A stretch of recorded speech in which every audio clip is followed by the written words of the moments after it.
Donc, ce qu'on va voir ensemble, c'est on va vraiment faire un focus sur des évolutions qu'on a constatées, nous, sur la plateforme. On va commencer par ça.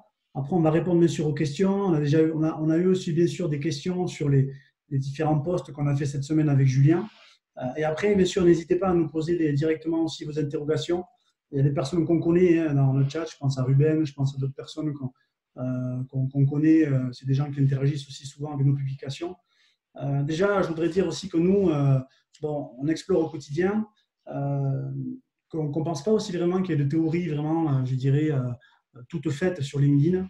C'est en testant, c'est en faisant des choses que vous allez vous rendre compte de certaines choses. Et nous, bien sûr, ça fait un petit moment maintenant qu'on passe à l'action. Donc, c'est aussi ça qu'on va partager ce soir directement. Donc, on va commencer par les évolutions. D'accord. Et c'est vraiment aussi ce que je vais demander, c'est que pour l'instant, ce n'est pas encore vraiment la peine de mettre vos questions directement sur le chat, parce qu'on n'aura pas le temps de les regarder au début. On va vraiment déjà commencer à parler un petit peu de nous, ce qu'on a constaté comme évolution. Après, on aura vraiment un temps important, si vous le souhaitez, pour les questions. Et comme l'a dit Julien, l'objectif, c'est de passer 40 minutes, 1 heure ensemble pour essayer de vous aider au maximum déjà sur ça. Et puis, si le format il est concluant, certainement qu'on essaiera de renouveler dans cette période-là où peut-être que chacun aussi aura un peu plus de temps pour essayer d'explorer la plateforme. Voilà. Donc, ce que je vais faire, c'est que je vais partager mon écran. On a juste préparé quelques éléments à ce niveau-là, ici. Et en fait, que ce soit, donc, parce que si vous voulez, pour qu'on se prétende quand même, hein, donc que ce soit Julien, moi, bien sûr, on explore LinkedIn. On a une approche qui est un petit peu, souvent, je dirais, il y a des ports entre ce qu'on fait. Bon, des fois, on a quelques différences. Et donc, on va aussi parler chacun, je dirais, de son ressenti sur ce qu'on a. Donc, moi, j'ai constaté des évolutions particulières. Julien aussi, il en constate d'autres. Donc, il y a des sujets aussi sur lesquels on est peut-être moins d'accord. Mais l'objectif aussi, c'est vous faire partager un petit peu notre ressenti sur ce qui va évoluer. D'accord. Donc, je vais commencer par moi. Et après, Julien, il va aussi expliquer ce qu'il a constaté sur l'évolution de la plateforme. Parce qu'il a fait aussi, vous allez voir, notamment des tests dernièrement qui sont assez intéressants, ce qu'il va vous dire, je pense, à ce niveau-là. Un petit peu de teasing sur ça. Alors, je vais partager mon écran très simplement. Voilà. Parfait ici. Donc, je vais mettre, voilà, en principe, on va être bon à ce niveau-ci. Parfait. Donc, en principe, mon écran, je pense qu'on le voit bien. Est-ce qu'on peut me confirmer dans le chat qu'on voit bien mon écran? Oui, je te confirme, hein, le partage d'écran. Bon, c'est parfait. OK. Alors, je vérifie juste si je vois qu'il y a des questions. C'est parfait. Ouais. Bon, Ruben confirme. Très bel écran. Okay, au passage. Parfait, parfait. Ruben qui publie, je crois, tous les jours sur LinkedIn. Hein. Donc, c'est aussi intéressant. C'est très bien aussi ce qu'il fait, je pense. On peut aussi s'en inspirer. On aura aussi, si vous voulez, un débat sur qualité, quantité. Je pense qu'il n'y a pas de secret vraiment aussi sur ça. Donc, en termes, si vous voulez, en termes d'évolution, moi, je constate vraiment, moi, ça fait depuis à peu près début 2018 que je suis vraiment de manière très assidue sur LinkedIn. Hein. J'essaie de publier 3 fois par semaine. Je mets en place aussi différentes stratégies d'influence sur la plateforme. Là, j'ai lancé aussi une série pour essayer d'aller capter notamment les top voice sur LinkedIn. On en parlera pour ceux qui sont un peu plus, qui ne savent pas forcément trop ce que ça veut dire. Mais vraiment, je passe du temps. Je passe du temps. Encore cette semaine, j'ai fait une interview avec une personne qui s'appelle Stéphane Pusset, qui a construit en 1 an et demi quasiment une communauté de 22 000 personnes sur LinkedIn. Bon, c'est quelqu'un qui passe entre 3 heures, 4 heures par jour sur LinkedIn. Donc, c'est vrai qu'aujourd'hui, il y a une tendance aussi beaucoup pour un petit peu d'automatisation. Moi, je crois quand même que si on veut des résultats, et ça, je pense que Julien aussi sera d'accord avec moi, il faut quand même aussi passer un peu de temps sur la plateforme. On ne pourra pas tout automatiser. Moi, ce que je constate vraiment de plus en plus, c'est que LinkedIn, notamment au niveau de l'algorithme, au niveau de l'interface, ils ont tendance vraiment à favoriser notamment les gens qui sont actifs et surtout les petits créateurs de contenu. Quand je dis petits créateurs de contenu, c'est que par exemple, j'ai une cliente, elle a commencé en fait à faire son premier post la semaine dernière. Elle a une communauté de, on va dire, 200, je crois qu'elle a 237 relations. Elle a fait 3000 vues. D'accord. Et donc, en fait, ce qu'on constate, c'est que LinkedIn, bien sûr, il a envie de vous donner confiance. Donc, c'est vraiment, il va valoriser les gens qui ont des choses à dire, les gens qui ont des choses à montrer. Voilà. Et c'est pareil aussi sur les profils. Vous avez dû voir dernièrement, ils ont mis en place un nouvel onglet en dessous de la partie info. D'accord? Et très concrètement, je crois que de plus en plus, vraiment, il va falloir assumer le fait d'être actif, le fait d'apporter de la valeur. Et moi, je le dis souvent aussi aux gens que j'accompagne, LinkedIn, c'est vraiment pas un CV, c'est un site internet. Donc, moi, ce que je constate, c'est que par rapport à ma visibilité, c'est sûr qu'elle a un peu baissé au niveau de mon reach, ça a un petit peu baissé ces derniers temps. Et je constate très fortement que les gens qui commencent à créer du contenu sur LinkedIn, d'accord, les petits créateurs de contenu, quand je dis petits, c'est pas en termes de niveau de contenu, mais c'est en termes d'audience, c'est des gens aussi qui sont favorisés, d'accord, par l'algorithme. Parce que si plus LinkedIn va vous dire c'est bien ce que vous faites, plus vous allez avoir envie de rester sur la plateforme. Et l'objectif, c'est d'augmenter votre temps d'activité. Ça, c'est très important pour moi en termes d'évolution. Donc, c'est concrètement, c'est qu'ils veulent vraiment pousser les gens à créer du contenu sur LinkedIn. Et moi, je crois que de plus en plus, on est sur une plateforme qui est certes un réseau professionnel, mais c'est aussi un réseau pour montrer, pour créer du contenu, devenir un média. Ça, c'est le premier point que je voulais dire. Le second point, c'est que moi, je constate tous les jours, encore aujourd'hui, il y a une personne qui m'a targeté sur LinkedIn, qui m'a envoyé un message en privé directement. Les gens, de plus en plus, je ne sais pas vous ce que vous en pensez, mais les gens, de plus en plus, se rendent compte, car notamment, on a affaire à des personnes qui vont automatiser ou des personnes qui ne vont pas forcément faire l'effort de trouver un contexte. D'accord? Julien pourra en parler aussi sur ça, parce que lui, il a une approche vraiment un peu plus automatique, parfois quand c'est nécessaire, avec des outils spécifiques. Moi, c'est des choses que j'ai testées auparavant. Mais moi, je crois que de plus en plus, les gens vont s'en rendre compte, il va y avoir une fatigue à ce niveau-là. On peut considérer aussi parfois que c'est du spam. Donc, il faut vraiment être bon pour trouver quelque chose en commun avec la personne. Moi, je parle surtout trouver un contexte. Ça, c'est très, très fort. Et on peut le faire de plein de manières. Moi, je fais beaucoup aussi, notamment, j'ai fait des tests en privé aussi sur les messages avec des messages audio. Les messages audio, ça marche très, très bien. Avec les messages vidéo, j'ai envoyé sur mes 100 derniers messages, j'ai envoyé par exemple 100. Je n'ai pas fait un message vidéo, mais un message audio, j'en ai envoyé 100. Il y a des personnes qui étaient là, qui m'ont dit « Ouais, dis donc, c'est très intéressant. » En plus, c'est vrai que j'ai aussi un accent. On a chacun un petit peu son grain particulier. Donc, il faut vraiment être très fort sur ça. Je crois que c'est une évolution très forte aussi sur LinkedIn parce que les gens se rendent compte, d'accord? Les gens se rendent compte que de plus en plus, c'est automatisé, que de plus en plus, c'est pas personnalisé, d'accord? Et le troisième point, moi, que je trouve qui est très important à ce niveau-là, c'est qu'en fait, LinkedIn aussi, on est en train d'avoir une approche aussi sur l'influence qui est très forte. Vous avez dû voir certainement quelque chose de passer sur votre feed avec un outil qui s'appelle Linkalize, voilà, qui va permettre aussi notamment de se faire sponsoriser des posts sur LinkedIn. Bon, c'est une évolution, je pense, de la plateforme. On va voir un petit peu aussi comment ça va fonctionner. Moi, je ne serais pas étonné que LinkedIn crée aussi comme Instagram, certainement une plateforme aussi spécifique pour les gens qui veulent faire tout ce qui est marketing d'influence. Mais c'est vrai que moi, je suis toujours un peu sceptique sur ça, parce que si vous allez sur LinkedIn, c'est pour construire une communauté qui est engagée, une communauté de qualité, d'accord? Et moi, notamment toutes les personnes que je suis sur YouTube, tous les gens que je suis sur le web marketing, la plupart, ils ont construit leur audience, d'accord? Et surtout, ils ne veulent vraiment pas la cannibaliser, ils veulent vraiment pas vendre leur audience. Et moi, je suis toujours un peu sceptique sur ça. On verra comment ça évolue. Moi, on m'a déjà proposé de faire ce genre de poste. J'ai refusé. Mais en tout cas, c'est une évolution sur ça. Donc ça, moi, c'est vraiment ce que je voulais dire par rapport à ça. Et vraiment, au niveau de LinkedIn, c'est l'élément pour moi de ce que j'ai dit, l'élément le plus important, c'est que si vous n'acceptez pas à votre niveau de commencer à créer du contenu sur LinkedIn, vous allez perdre des points. D'accord? Ça, c'est indéniable.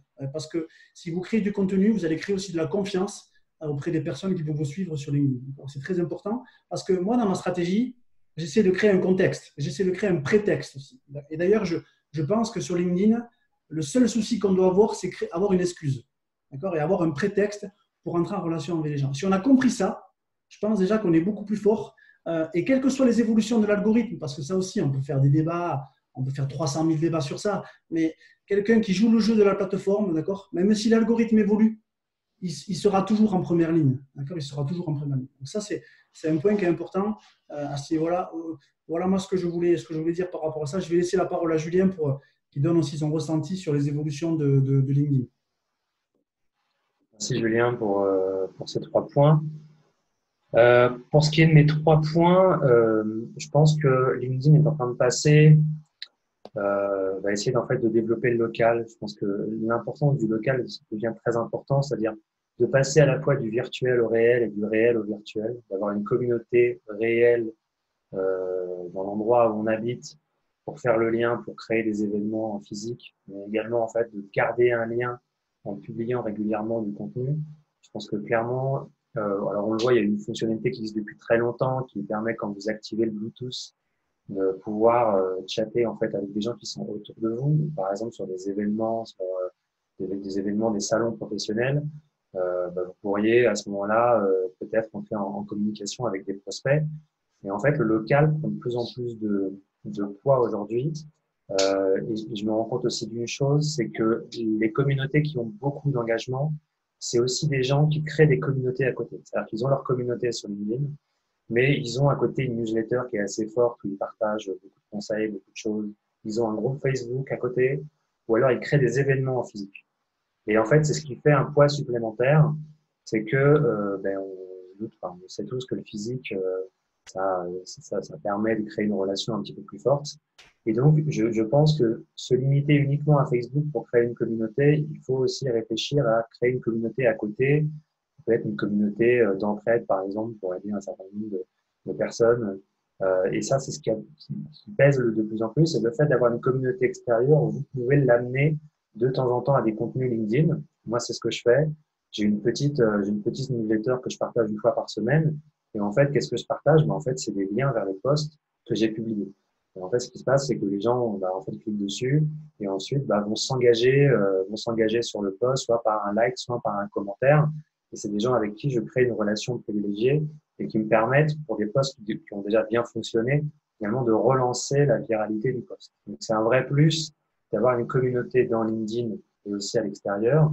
Et alors, j'ai fait, moi, récemment un test en créant un nouveau profil LinkedIn à part, qui est sûrement, d'ailleurs, c'est sûrement illégal, en fait, de faire ça dans les règles de LinkedIn, mais j'ai fait simplement un test d'une chose, c'est que, en fait, si demain vous cherchez à attaquer un nouveau marché, que ce soit par exemple une nouvelle ville, une nouvelle région, un nouveau pays ou une nouvelle langue, vous allez faire face à un problème si vous commencez en fait à publier du contenu.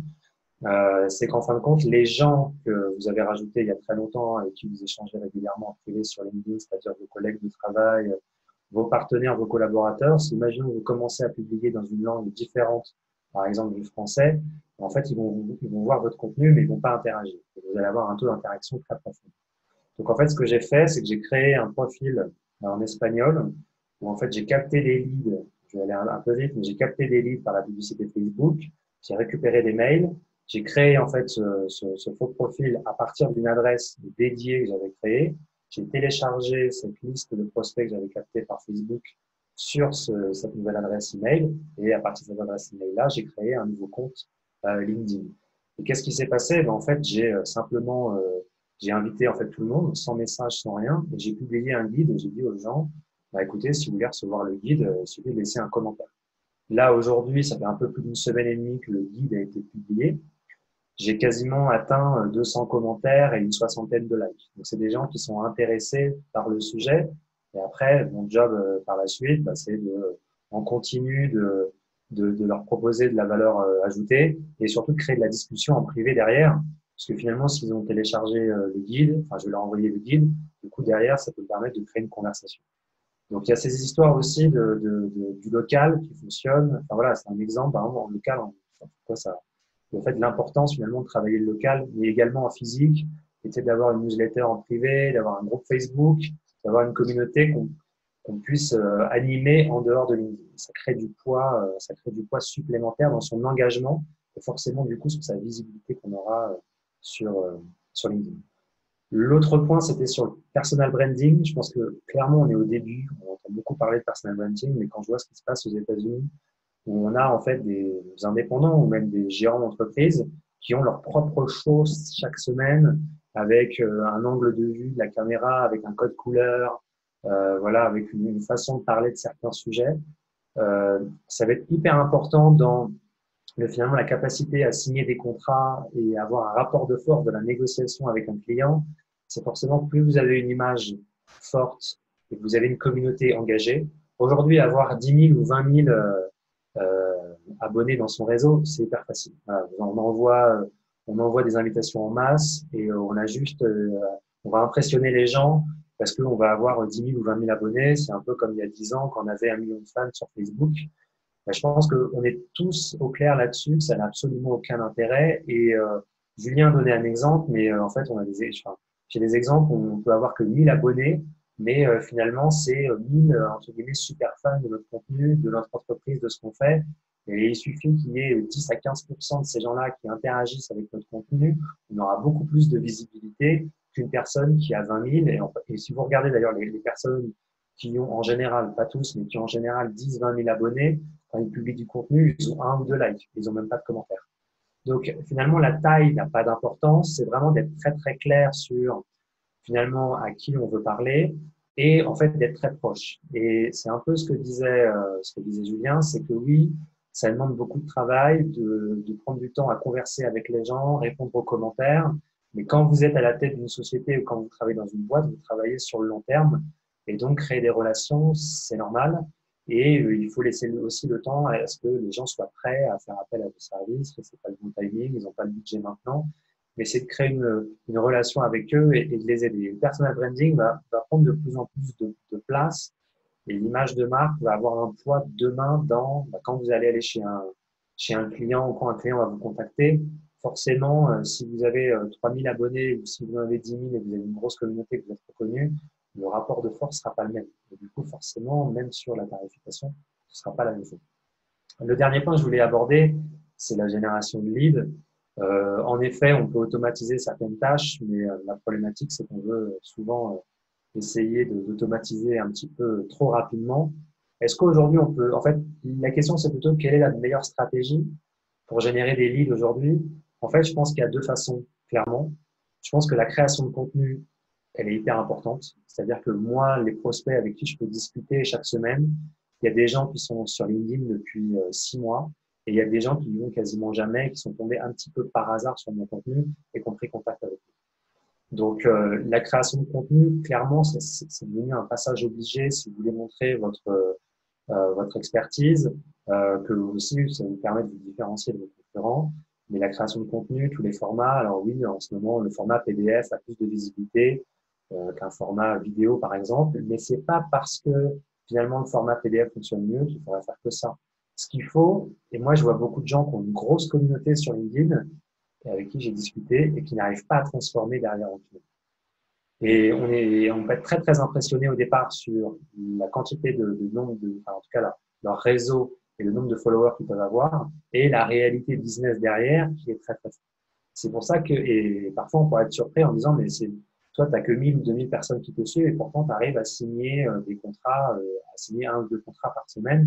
Oui, parce qu'il y a une vraie réflexion sur à qui je veux parler, quel contenu je vais créer, parce que je veux aussi essayer de créer le contenu avec ma communauté et que je crée une vraie relation avec eux. Et du coup, je sais que même dans des périodes un peu difficiles comme en ce moment avec ce qui se passe, les gens vont bien gérer la crise parce que ils auront des clients qui vont continuer à travailler avec eux et d'autres qui vont vouloir aussi passer le pas, à vouloir se former, voilà, sur les sujets.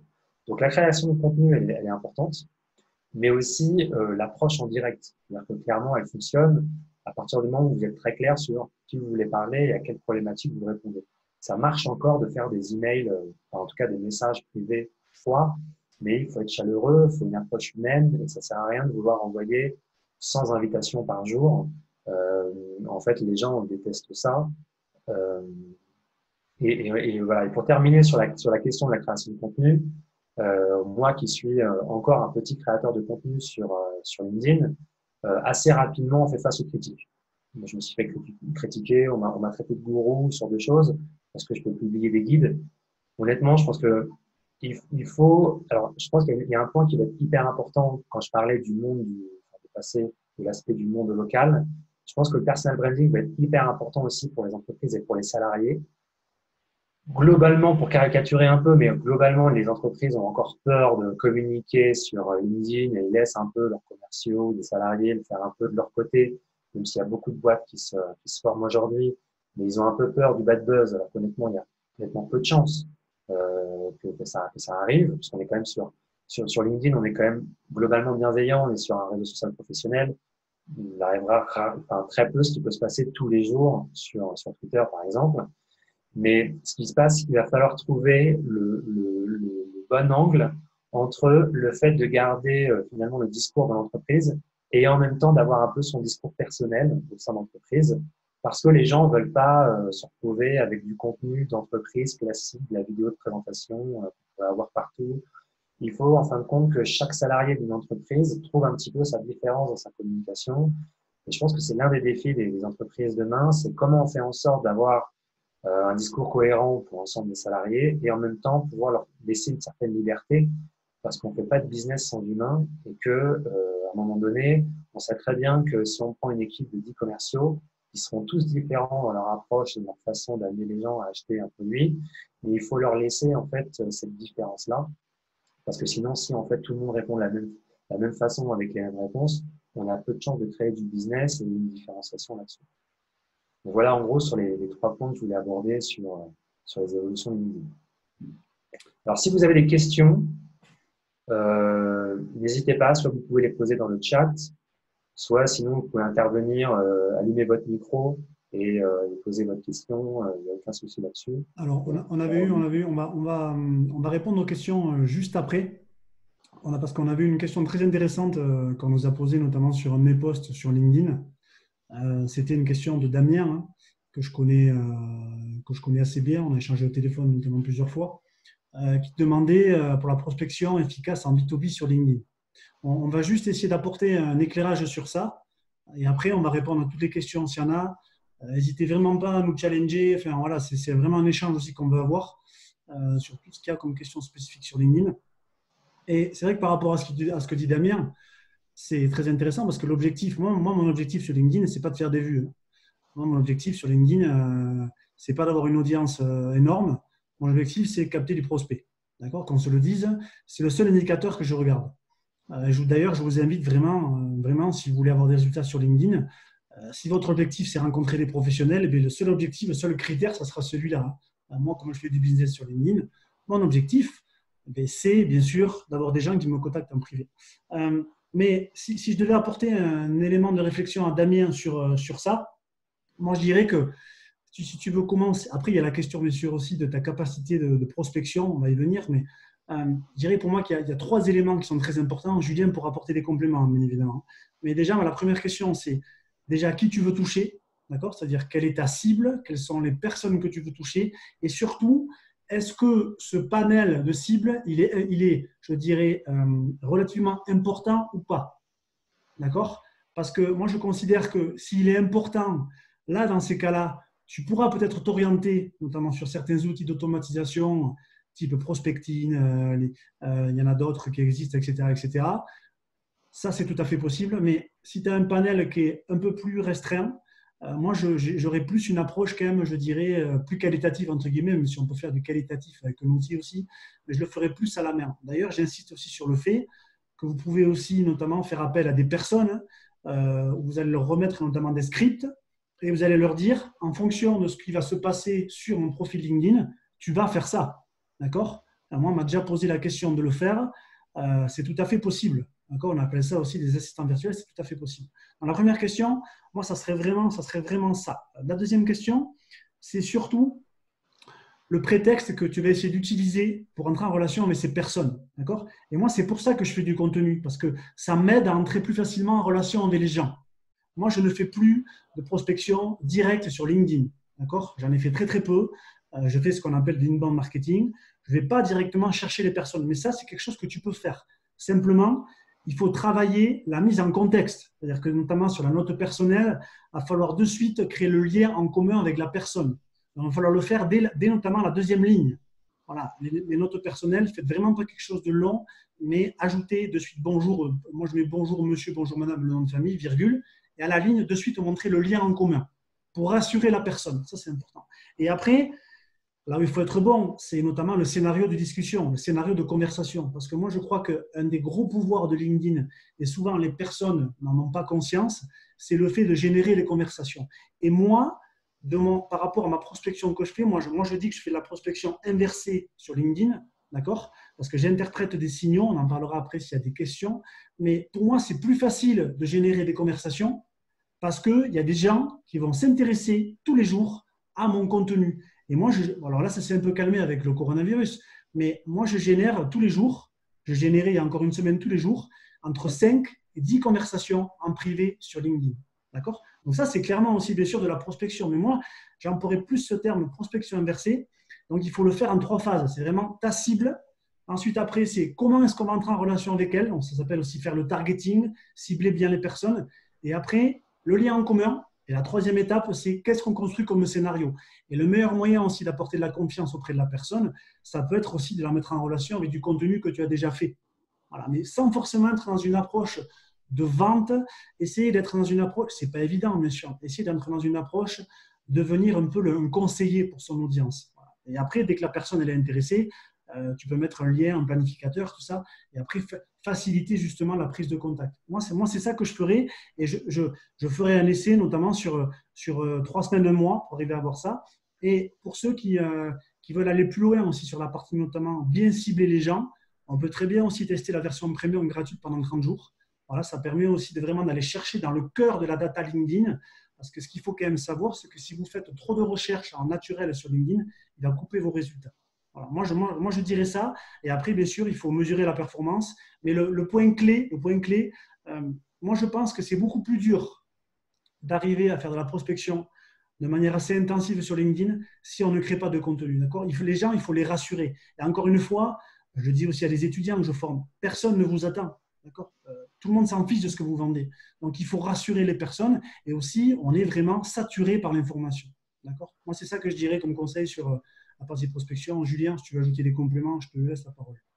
Oui, je crois que une des choses que tu as soulevé, la conversation, enfin, ça c'est important. Si on cherche à vouloir vendre trop vite, il y a des chances que ça tombe à l'eau et du coup ça ne fonctionne pas. Il faut en effet d'avoir cet objectif de créer par exemple 3 à 5 conversations par jour. C'est une bonne façon de faire. C'est la conversation, le fait de partager du contenu. Sûrement Damien, tu as déjà. À un moment donné, tu vas partager de temps en temps un contenu. Tu vas peut-être, je sais pas, organiser un webinaire. À un moment donné, tu vas dire, ben voilà, je vais inviter une vingtaine de personnes à être présentes sur le webinaire. Même s'ils sont pas beaucoup, c'est pas grave. Le replay, je pourrais le renvoyer, je pourrais le renvoyer aux personnes qui n'étaient pas présentes.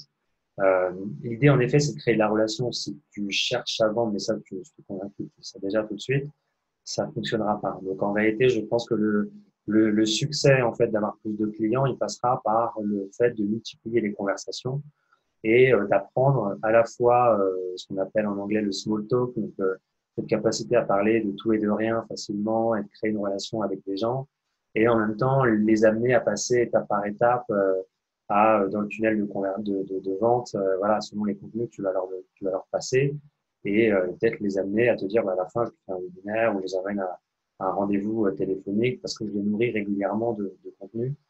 Donc après, il n'y a pas, et ça sans doute, il n'y a pas une façon parfaite de le faire. Je pense que l'humain est important.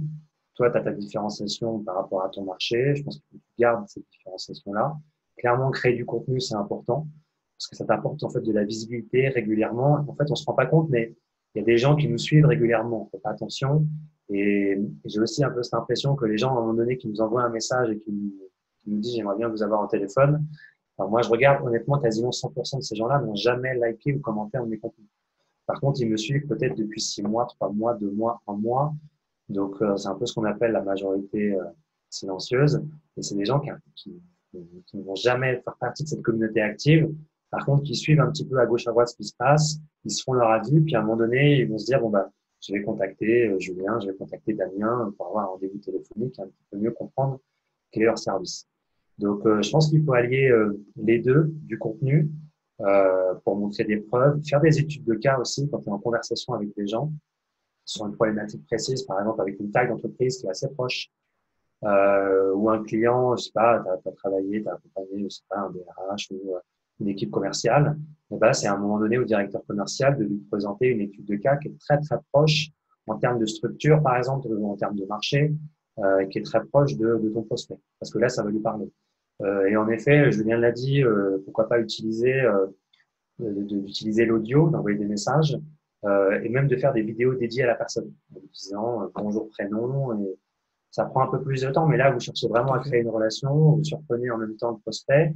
Alors après, oui, forcément, ça prend du temps, mais quelque part, tout prend du temps. Si vous automatisez tout, l'envoi massif de messages, vous serez déçu à la fin et vous risquez aussi un petit peu d'attaquer l'image de marque de l'entreprise où les gens vont se dire, OK, je ne travaillerai jamais avec eux parce que leur approche est comme ça. Donc voilà, les deux conseils, c'est de continuer à créer du contenu, comme tu le fais, et multiplier les conversations en privé. Voilà, essayer d'avoir un suivi des gens, essayer de les relancer une semaine après avec un nouveau contenu qui pourrait les intéresser, s'intéresser vraiment à eux avec de l'empathie, avant de vouloir passer par un rendez-vous téléphonique ou à vouloir absolument leur envoyer un devis, parce que ça ne fonctionnera pas. Donc, voilà les quelques conseils que je peux donner.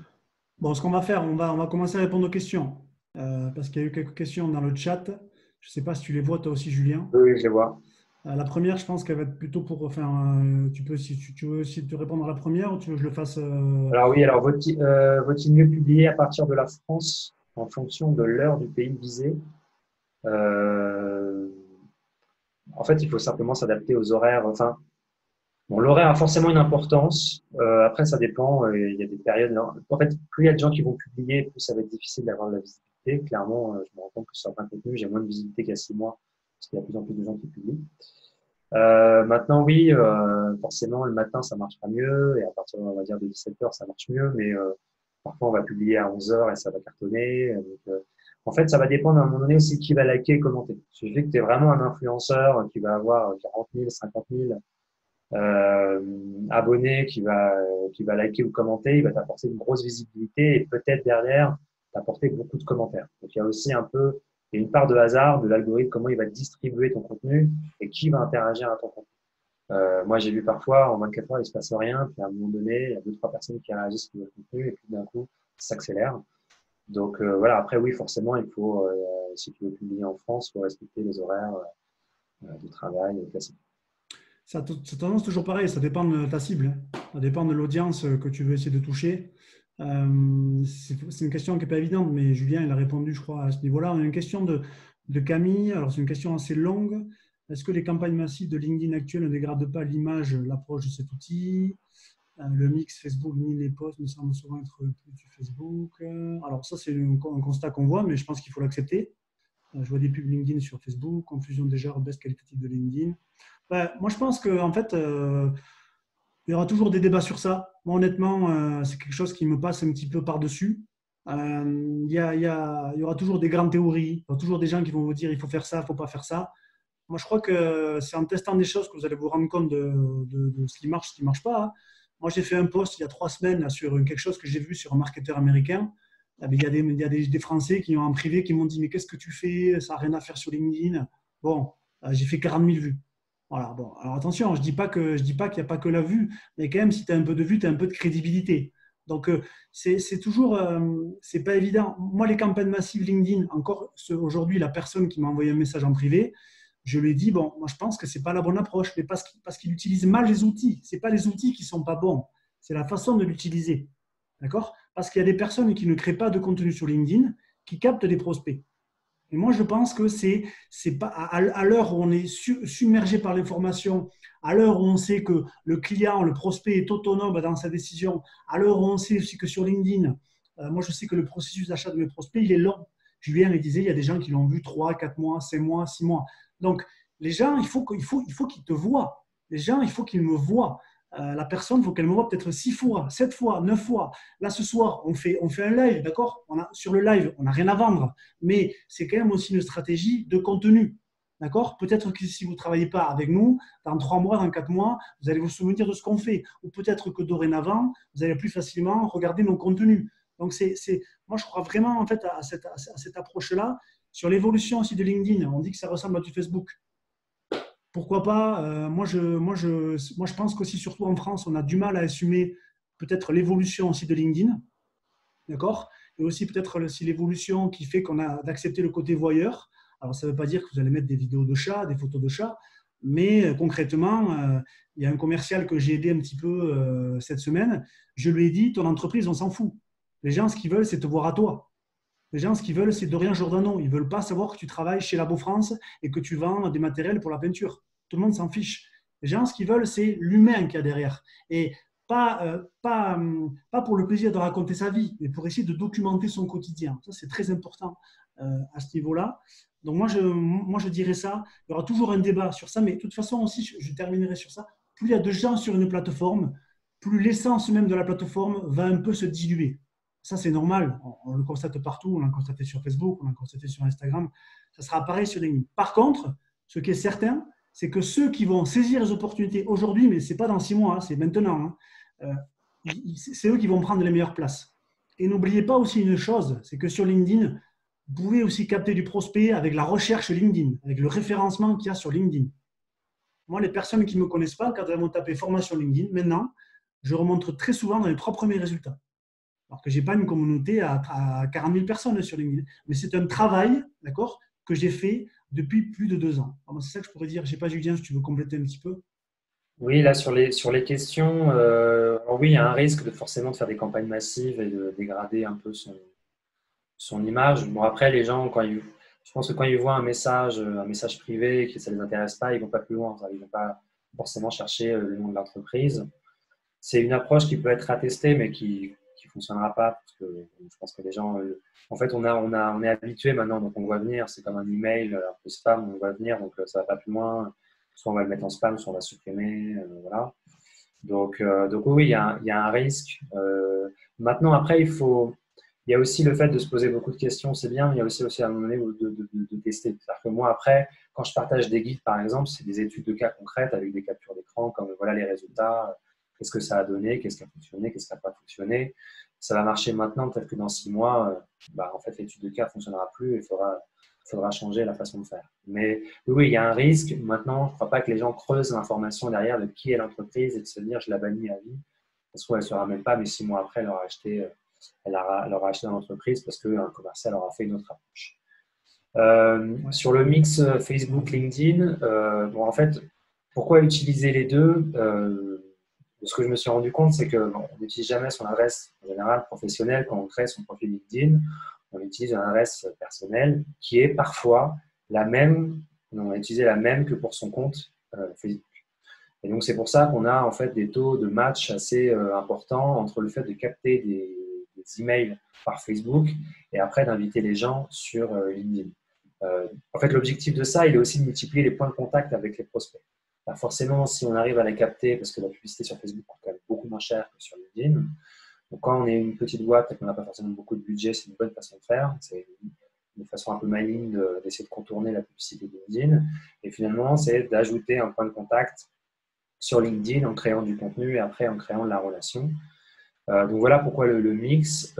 Par exemple, aujourd'hui, quand je mets en place des campagnes de prospection commerciale, on fait du retargeting LinkedIn et Facebook. Et les gens disent oui, mais bon, Facebook, c'est pas du B2B. À un moment donné, moi, je regarde tout simplement les chiffres. Et est-ce qu'on arrive à capter des mails pertinents et des rendez-vous derrière avec des gens qui viennent de Facebook? La réalité, c'est que oui, en fait, ça dépend de votre cible. Mais des gens qui vont avoir entre, on va dire, 40 et 60 ans, ils vont encore sur Facebook, en fait. Donc, c'est les très, très jeunes qui n'y vont plus. Ils sont sur d'autres réseaux sociaux, mais sur Facebook, les gens, à un moment donné, ils vont voir votre publicité sur le fil d'actualité. Et si ça capte leur attention, ils vont ils vont laisser leur email pour récupérer le guide. Donc, ça fonctionne. Peut-être pas pour tous les secteurs d'activité, en effet, peut-être pas, bien sûr, pour toutes les cibles, mais ça fonctionne pour certaines cibles, certains secteurs d'activité.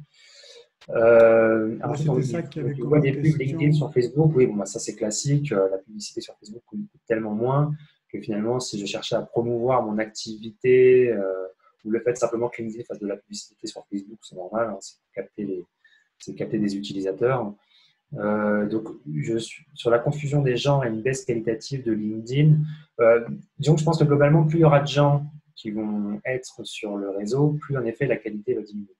Après, je me suis rendu compte d'une chose assez terrible, c'est que quand je publie du contenu très technique, pointu, vraiment à forte valeur ajoutée, j'ai moins d'interaction que quand je publie un storytelling. Une histoire, une réussite, un succès, ce genre de choses.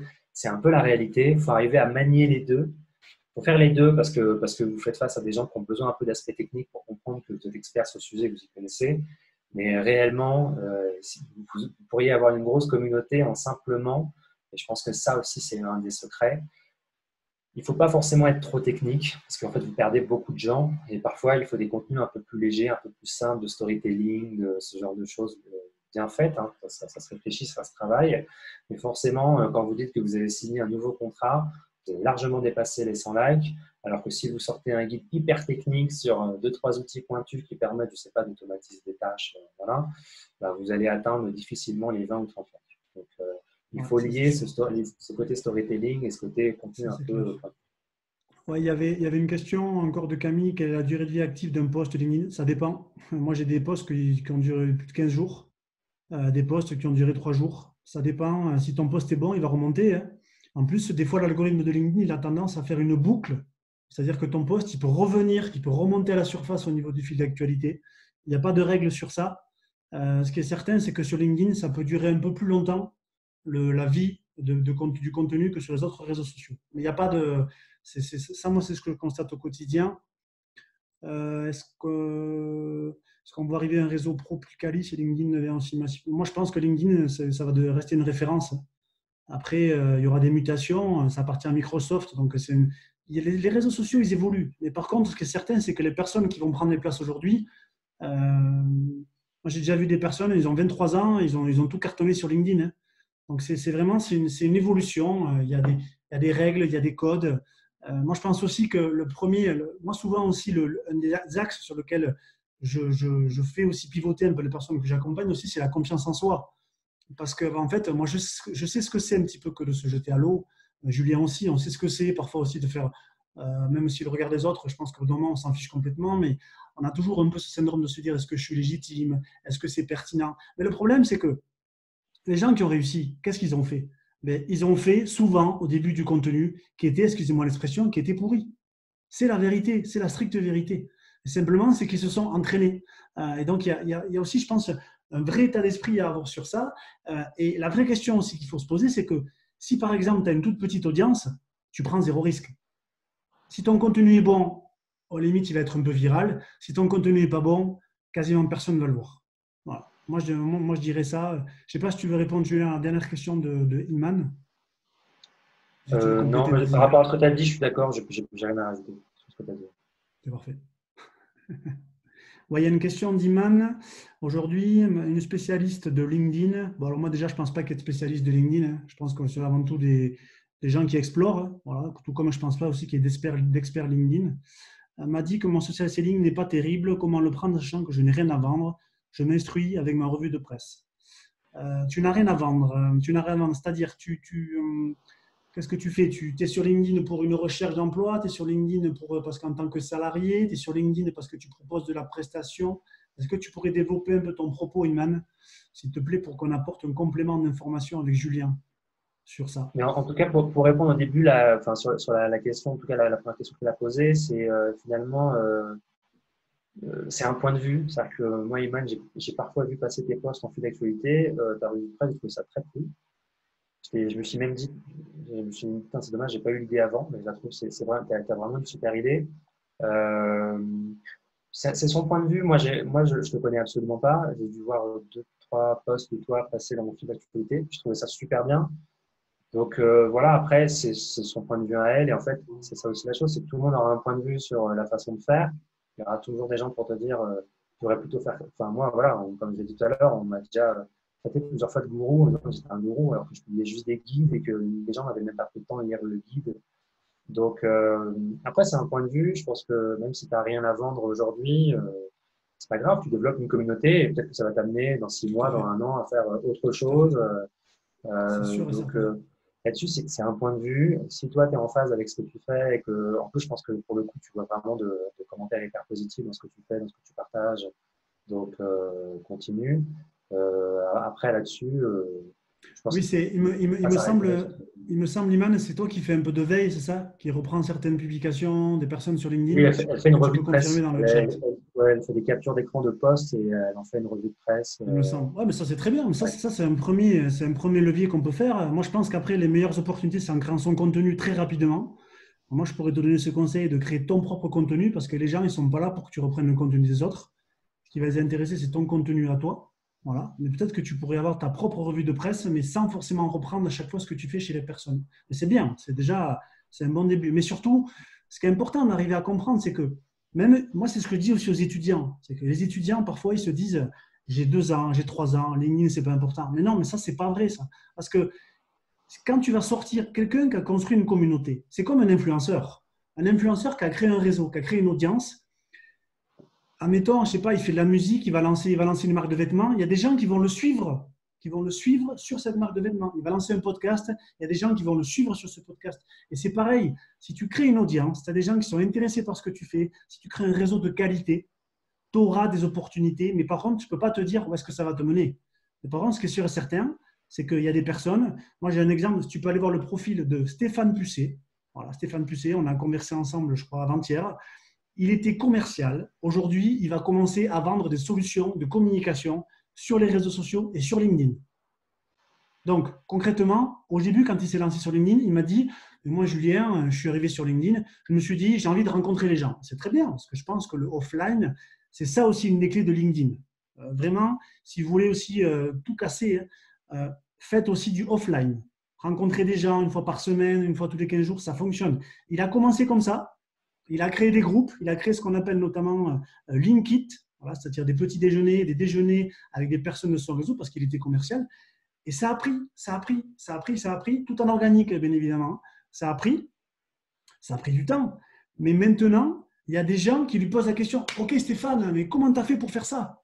Comment tu as fait pour créer cette audience? J'ai envie que tu m'aides à faire ça. Et donc, lui, au début, quand il a commencé, il ne pensait pas que ça allait l'amener là. Donc, vraiment, c'est bien comprendre aujourd'hui les opportunités, même si on n'a rien à vendre, même si on n'a rien à offrir, même si on est salarié, même si on pense que ça ne sert à rien, il faut se dire que, moi je dis souvent aussi, si tu veux les opportunités de la masse, tu fais comme la masse. C'est-à-dire que tu penses que LinkedIn c'est un CV, tu vas interagir un peu avec les gens, ok, tout le monde le fait. Donc si tout le monde le fait, ça veut dire que tu n'auras quasiment pas d'opportunités. Par contre, si tu changes un peu l'état d'esprit, si tu essaies de voir un peu les opportunités et pas forcément de se dire je prends des risques, parce que je pense qu'on ne prend pas vraiment de risques en faisant du contenu, sur le long terme, ce n'est pas sur 2 mois, ce n'est pas sur 3 mois, c'est sur 6 mois, c'est sur un an, tu auras un effet cumulé sur ton profil. Ça, c'est sûr et certain. Je ne sais pas si tu veux compléter, Julien, ce que je disais. Oui, non, l'aspect communautaire, il est devenu hyper important. Parce que aussi bien en période de crise, le fait d'avoir une communauté derrière soi, c'est une vraie force. Et en fait, ça peut vous amener à trouver demain un meilleur job, à trouver des clients, à trouver… La communauté, elle est vraiment importante. Et d'ailleurs, c'est le truc le plus difficile à faire. C'est comment arriver à créer une communauté autour de soi, des gens qui sont prêts à régulièrement s'engager avec vous, même vous voir en physique, rencontrer des événements. Bon, c'est ce que je disais aussi au début, c'est d'avoir aussi une communauté via une newsletter, un groupe Facebook, avoir quelque chose. Et ça vous fait une vraie force d'avoir une communauté. Alors aujourd'hui, on parle d'une communauté de 1000 fans, d'avoir vraiment 1000 fans vraiment qui s'engagent avec votre contenu. C'est une vraie force pour une entreprise parce qu'en fait, ça n'existe quasiment jamais. Posez-vous la question aujourd'hui, quelles sont les marques ou les entreprises avec lesquelles, quoi qu'il se passe, vous achèterez toujours chez eux.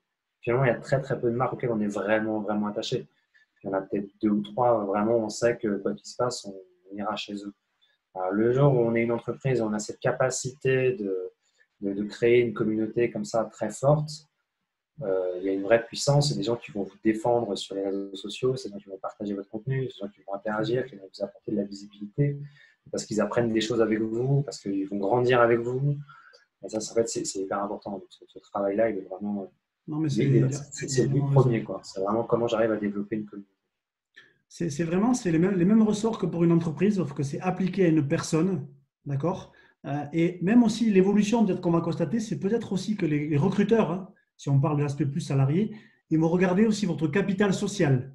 Et le capital social, ça peut être aussi votre nombre de relations sur LinkedIn, les visibilités que vous avez sur vos publications, votre audience au global. Ça, c'est quelque chose qui va compter, parce qu'il y a aussi l'influence qui est en train d'arriver quand même sur LinkedIn, quoi qu'on en dise. Donc, je pense que il y a vraiment des grandes opportunités. Après, c'est sûr que moi, je ne suis pas un vendeur de rêve. Julien non plus, ce n'est pas un vendeur de rêve. Moi, je pense aussi qu'il y a beaucoup de personnes. Peut-être qu'on a trop aussi habitué les gens à quelque chose qui brille, quelque chose de facile, quelque chose de rapide. Moi, ça fait un peu plus de 2 ans que je suis sur LinkedIn. Bon, je passe beaucoup de temps sur la plateforme, mais il m'a fallu 1 an pour commencer à capter des clients. C'est-à-dire que, quoi qu'on en dise, les recettes miracles, moi, j'y crois pas trop. Souvent, c'est du bon sens. Souvent, c'est du bon sens. D'accord? Et vraiment, moi, je crois que c'est plus difficile d'arriver à avoir de l'attraction, arriver à avoir de la visibilité, si on ne crée pas de contenu. Voilà. Moi, c'est vraiment ce qu'il faut retenir aussi, c'est que LinkedIn, plus ça va aller, plus ça va devenir une plateforme pour diffuser du contenu et devenir un média. Et le meilleur moyen de commencer à devenir un média, c'est si vous découvrez des choses, si vous apprenez des choses, s'il y a des sujets qui vous font vibrer, s'il y a des sujets qui vous intéressent vraiment, partagez ces sujets, mais toujours en vous posant la question de est-ce que ça peut intéresser les gens que je veux toucher sur LinkedIn? Jamais pour le plaisir de raconter ce que vous faites. Moi, dans les publications, j'ai une structure en paragraphe que j'utilise pour écrire le contenu. Je pourrais le mettre à disposition s'il y en a qui sont intéressés. Mais c'est vraiment, il y a toujours une leçon à retirer. La leçon, ce n'est pas pour moi. La leçon, c'est pour les gens qui me suivent. Et tout ça, on est d'accord que c'est aussi du marketing, bien évidemment. C'est aussi du storytelling. Mais il faut le faire par rapport à ça, c'est très important.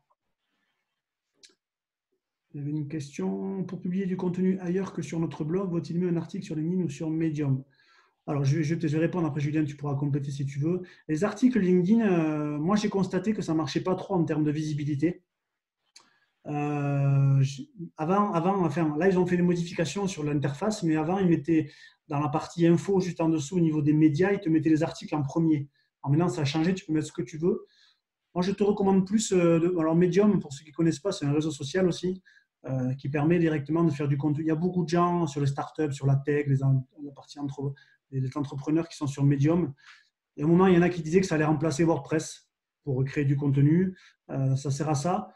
Moi, je te conseille de publier là où il y a ta cible. Mais c'est vrai que Julien a raison.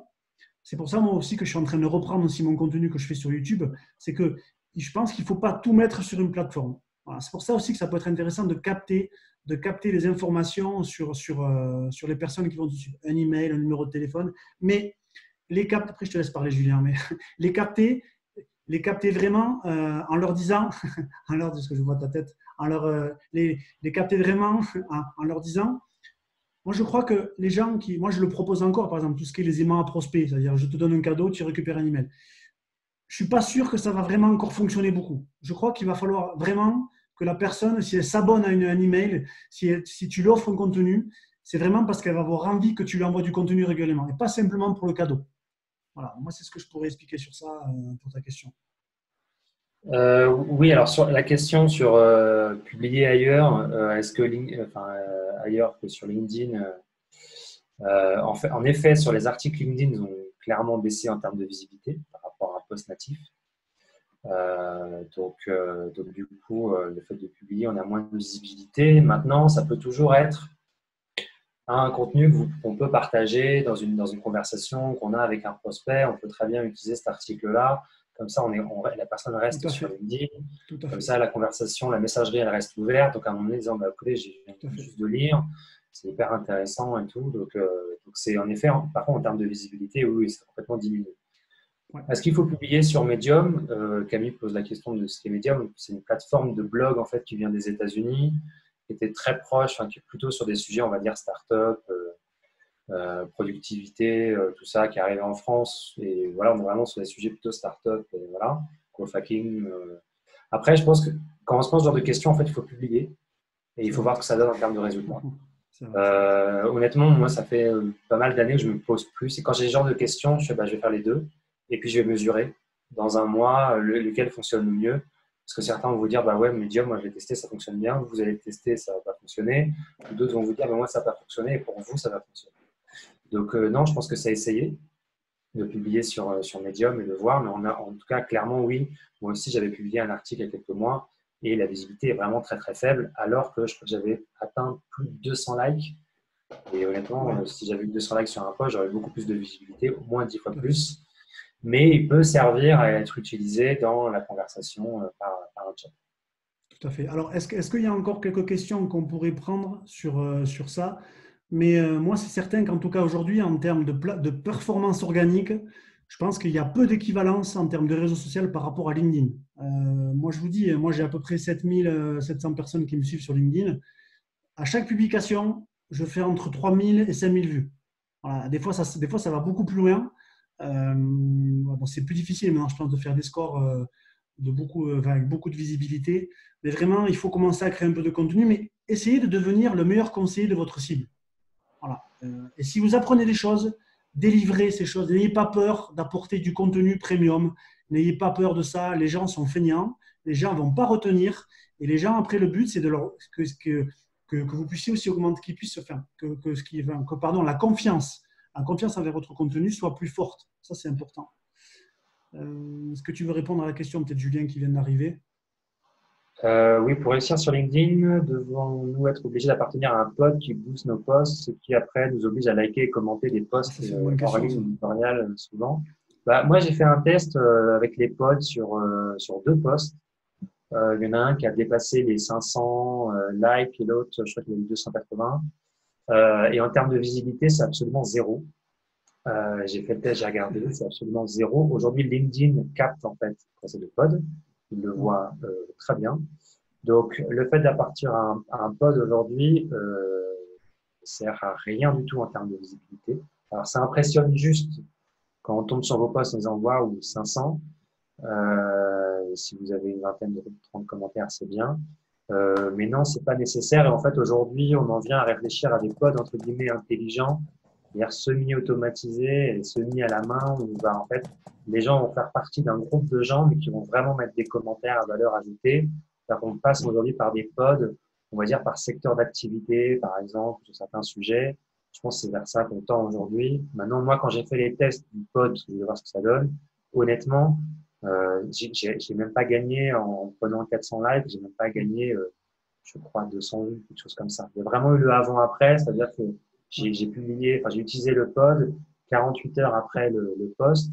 Et alors, sur la durée de vie, parce que j'ai pas, là, je viens de penser à quelque chose, sur la durée de vie d'un post, première chose, c'est quand vous publiez un post, en fait, sa visibilité, elle baisse dès que vous publiez un second post par la suite. Maintenant, moi, j'ai des stratégies différentes. J'ai sur un autre profil LinkedIn, je poste une fois par semaine. Et ça m'empêche pas de faire 10 000 vues presque par post, alors qu'ils ont une durée de vie d'une semaine, voire une semaine et demie.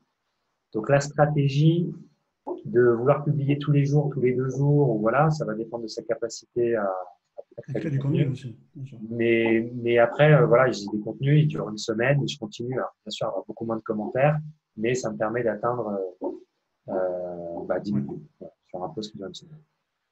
Non, mais Alors, je dirais sur les pods, peut-être, tu viens. non, mais sur les pods, oui, je suis assez d'accord. Moi, j'étais dans quelques pods, hein. Alors, pas des pods automatisés. D'ailleurs, vous pouvez facilement vous en rendre compte, hein. S'il y a des personnes qui ont des publications LinkedIn où vous avez 100, 200 likes et qu'il y a un ou deux commentaires, c'est souvent qu'il y a un pod derrière, hein. C'est pas possible qu'il y ait autant d'écart en termes d'interaction. Qu'est-ce que c'est qu'un pod? Un pod, c'est un groupe d'engagement LinkedIn, d'accord, qui peut être soit automatisé, type Alcapod, hein, comme Al Capone, Alcapod. Voilà, il y avait aussi l'Empod qui faisait ça. Et après, tu peux passer aussi par des solutions. C'est comme une chaîne, en fait, une chaîne de partage qui fait ça. Moi, j'ai une approche un peu différente, basée sur le volontariat, qui peut fonctionner au début. D'accord. Mais c'est pas. Parfois, il y a des gens aussi qui m'ont dit: oui, Julien, toi, tu as un pod pour ta visibilité. Non, c'est pas grâce au pod que je capte les clients, hein. D'accord. C'est-à-dire que si ton contenu il est cassé, le pod, il va servir à rien. Donc, qu'on soit aussi bien clair sur ça. Il y avait une question. Euh, quel type de poste publier pour attirer une communauté de recruteurs en tant qu'étudiant en terrain? Alors là, c'est très simple, Alexandre. Tu es étudiant en quoi? Est-ce que tu peux dire dans le chat, s'il te plaît? En quoi tu étudies? N'hésitez pas à nous poser encore une ou deux questions là, avant de terminer ce live, si vous en avez. Et juste d'ailleurs, pour revenir un peu pour l'histoire, j'en profite là, comme le temps qu'Alexandre réponde. En fait, l'histoire des pods, ça vient en fait d'influenceurs sur Instagram qui ont vu que leur visibilité baissait parce que l'algorithme avait décidé voilà. Et donc, pour faire face à ça, de gros influenceurs aux États-Unis sont organisés pour créer des pods, se partager, je crois au départ, c'est dans des groupes Facebook ou WhatsApp, je ne sais plus, et simplement de partager à chaque fois un post et que chacun a le liker et le commenter pour gagner en visibilité. Donc voilà, c'est venu de là. Et puis après, on a commencé à l'automatiser. Il y a des gens qui sont venus pour automatiser ça pour des gens qui avaient des tout petits, des tout petits comptes Instagram. Et puis après, on est arrivé sur LinkedIn qui utilise absolument Ouais. le même système pour faire face en fait à la baisse de portée de vos postes. Et donc, voilà, c'est de là d'où vient les pods, pour la petite histoire. Il y avait Alors, Alexandre, tu dis que tu es étudiant en école de commerce, d'accord? Ben, en fait, c'est très simple. C'est qu'est-ce que tu apprends? Essaie de te poser la question.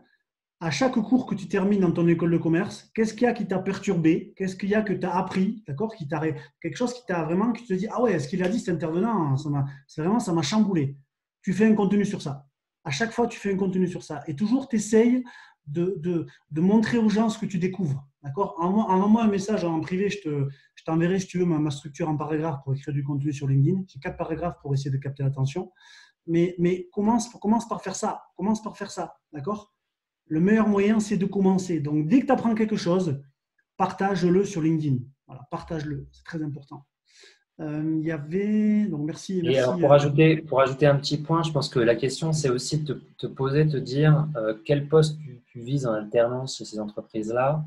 Forcément, elles font face à des problématiques et toi, tu vas venir et tu vas résoudre ces problématiques-là. Et donc, c'est autour de ces, je ne sais pas, par exemple, si, alors c'est sûrement pas le cas, mais si par exemple c'était un poste sur du référencement naturel, par exemple, bah, c'est de partager des astuces sur dire, bah, voilà, comment une entreprise aujourd'hui peut réussir, alors, comment elle peut réussir à améliorer son référencement naturel. S'il y a des entreprises que tu souhaites vraiment toucher, je ne sais pas, tu veux travailler dans une entreprise très précise, bah, et que tu veux travailler sur du référencement naturel, tu sais quel poste tu vises, et bah, tu peux très bien même créer une petite étude de cas et leur proposer comment ils pourraient améliorer leur référencement naturel. Et tu leur proposes 4-5 points en disant bah, voilà, j'ai étudié votre site internet et en fait, ça ne va pas. Et j'ai vu en plus que vous recherchiez un alternant sur ce sujet-là, donc je vous permets de vous proposer, voilà, mon profil. Et en fait, le fait d'avoir cette approche-là assez directe et en proposant directement des solutions dès le départ, je pense que tu as des chances d'avoir déjà un rendez-vous téléphonique ou même un rendez-vous physique. Honnêtement, si tu vas chercher 10-15 entreprises, tu es très clair sur le job que tu veux cibler chez eux et tu as déjà étudié un peu soit leur support de communication, soit leur façon de faire et tu sais déjà où ils peuvent s'améliorer, honnêtement, ils vont tendre l'oreille, ils seront prêts à t'écouter et à échanger avec toi. Donc, voilà, Ouais, tu tu peux peux faire faire. ça et faire du Tout à contenu pour fait. ces sujets. Non, il a raison, Julien. Ce que tu peux aussi tester comme stratégie, c'est capter les décideurs. C'est-à-dire, si tu veux travailler dans tel type d'entreprise, tu vas capter les recruteurs, tu vas capter les personnes intermédiaires à ces recruteurs et tu vas essayer d'entrer en relation avec ces personnes-là. Mais par contre, ce qui est très important, c'est pour moi, il ne faut rien faire sur LinkedIn tant que le profil n'est pas bien, on ne renseigne pas bien l'image que vous voulez donner. C'est-à-dire qu'il faut une bannière, il faut un titre qui représente bien ce que vous faites, il faut un résumé, il faut essayer d'avoir des recommandations. C'est très important parce que c'est votre réputation qui est en jeu. Donc il faut bien avoir ça en tête. Il y avait une question, perso, je me sers de LinkedIn comme journal afin de tenir informé la communauté. Ouais, je pense que c'est intéressant ce que tu fais. C'est Zoubir, c'est ça? Oui, je pense que moi, je dirais que c'est pertinent. Après, l'intérêt, c'est que déjà, tu as commencé à créer du contenu, donc je pense que tu as fait le plus dur. Après, c'est de ne pas te focaliser sur la visibilité de tes posts, même si c'est vrai qu'on a tous tendance un peu à regarder ça. Moi aussi, parfois, je regarde, je ne comprends pas, je n'ai pas fait de vue. Mais c'est vraiment de se dire, est-ce que ce que tu fais sur LinkedIn, ça te permet d'atteindre ton objectif? Donc, quel est par rapport à ton vrai objectif sur ça? Et après, moi, je recommande aussi à tout le monde, quand vous commencez en fait à créer du contenu, quand vous suivez des personnes, au bout d'un moment, arrêtez de suivre des gens, créez du contenu. Voilà. C'est-à-dire que moi, par exemple, je suis quasiment plus personne sur LinkedIn. Voilà.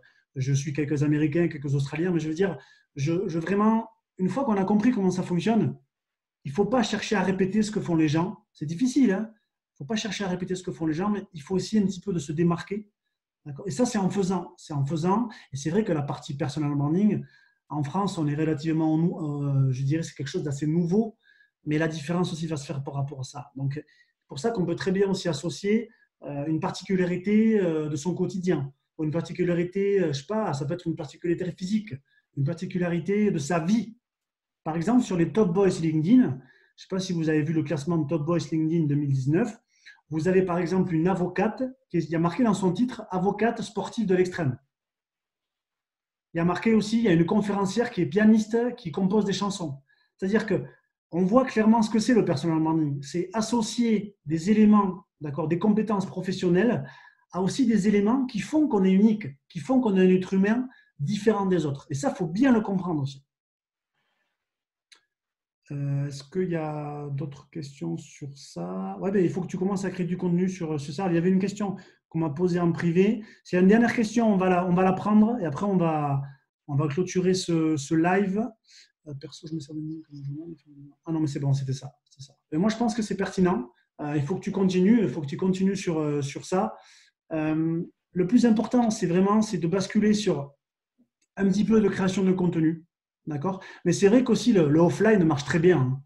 Honnêtement, moi, dans l'agence de communication où j'étais avant, à Paris, il y a un collaborateur qui faisait chaque semaine un rendez-vous physique avec une relation de son réseau LinkedIn. L'agence a capté des clients grâce à ça. Simplement, la vraie question aussi, c'est quelle implication je veux mettre. Donc, qui dit implication plus importante, dit meilleur résultat. Ça, il n'y a pas de secret. Hein. Il faut accepter une implication plus importante. Si vous pensez que LinkedIn, pour vous, ça représente des opportunités, il faut aller au charbon. D'accord? Ça veut dire que peut-être sur la journée, il faut accepter de passer 20 minutes, une demi-heure pour commencer à construire ça. Ça, c'est difficile. Ce n'est pas évident. Et nous-mêmes, avec Julien, parfois aussi, on se bat contre ça, contre aussi la procrastination, il faut dire la vérité. Mais essayer de mettre une habitude par rapport à ça. Et moi, c'est pour ça que je donne à peu près, j'enseigne sur 3 éléments spécifiques sur LinkedIn. Il y a tout ce qui est sur le profil, le contenu, l'influence. Et c'est comme ça qu'on a un effet cumulé. Je ne sais pas, Julien, si tu veux ajouter quelque chose avant de conclure. Non, je n'ai rien à ajouter là-dessus. Non, c'était limpide ce que j'ai dit. Bon. Oui, c'était magnifique. Non, bravo. Bon, pour ceux qui veulent nous solliciter, vous n'hésitez pas à nous envoyer directement un message sur LinkedIn, d'accord? Certainement que c'est quelque chose qu'on va renouveler, on va voir un petit peu comment ça évolue. Si vraiment il y a des choses qui vous ont plu, n'hésitez pas à le partager sur ce que vous avez fait sur LinkedIn. Et puis vraiment, voilà, c'est surtout commencer, si vous pouvez, à passer à l'action. Les évolutions, c'est important, mais c'est surtout bien comprendre comment ça marche. Et les comportements humains, ils ne vont pas changer en 10 ans. Hein. La psychologie humaine, ça ne va pas changer de suite. Hein. Donc, LinkedIn, c'est un réseau pour les êtres humains aussi, même si c'est une approche surtout professionnelle.